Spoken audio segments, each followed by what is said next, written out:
సునాద స్వరము డిసెంబర్ 5. ఆయన తన రెక్కలతో నిన్ను కప్పును, ఆయన రెక్కల క్రింద నీకు ఆశ్రయం కలుగును. ఆయన సత్యము కేడమును డాలునై ఉన్నది. కీర్తనలు 91:4. ఎవరైతే మహోన్నతుని చాటున నివసిస్తారో, సర్వశక్తు నీడను విశ్రమిస్తారో వారు పొందే ఆశీర్వాదముల గురించి ఇక్కడ రాయబడి ఉంది. ఆయన తన రెక్కలతో నిన్ను కప్పునని వాగ్దానం చేస్తున్నాడు. ఎవరైతే ఆయన్ని ఆశ్రయిస్తారో ప్రభు వారిని తన రెక్కలతో కప్పుతాడు. ఆ రెక్కల కింద నీకు ఆశ్రయము కలుగునని చెప్పాడు.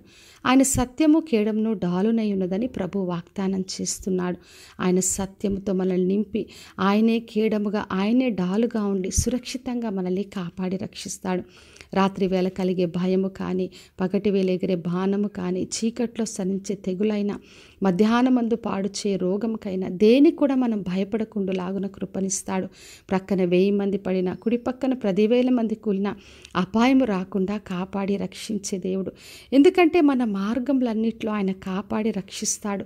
తన దూతలకు ఆజ్ఞాపిస్తాడు. మన ప్రయాణాల్లో, మన రాకపోకల్లో, మన పనులో ఆయన తోడుగా ఉంటాడు.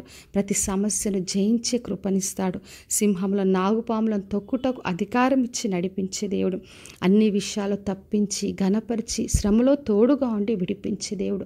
అందుకే మనం ఆయన్ని ఆశ్రయించినప్పుడు ప్రతి విషయంలో మనం మేలును, కృపను పొందుకుంటాం. కీర్తనలు 63:7 రాయబడింది. నీ రెక్కల చాటున శరణు జొచ్చి ఉత్సాహధ్వని చేస్తును అని. దేవుని రెక్కల కింద మనం ఆశ్రయం పొందినప్పుడు ఉత్సాహధ్వనిని చేస్తాం. ఎందుకంటే ప్రభువే మనకు సహాయకుడుగా ఉంటాడు. అన్ని విషయాల్లో మనల్ని కాపాడి రక్షిస్తాడు. యోహాను సువార్త 10:29 యేసు ప్రభు ఈ మాటలు చెప్పాడు. వాటిని నాకిచ్చిన తండ్రి అందరికంటే గొప్పవాడు గనక నా తండ్రి చేతిలో నుండి ఎవడునూ వాటిని అపహరింపడు అని. మన తండ్రి చేతిలో మనం ఉన్నప్పుడు ఎవరు కూడా మనల్ని అపహరింపలేరు. మనల్ని సురక్షితంగా కాపాడి రక్షించే దేవుడు. ఎందుకంటే యేసు ప్రభు మంచి కాపరిగా ఉన్నాడు. ఆయన సమృద్ధి జీవం ఇస్తాడు. ఆయనే మార్గం, సత్యం, జీవమై ఉన్నాడు. కాబట్టి నా ప్రియ సహోదరి, సహోదరా, ఆయన రెక్కల్ని మనం ఆశ్రయిద్దాం. ఆయన రెక్కల కింద మనల్ని సురక్షితంగా ఉంచుతాడు.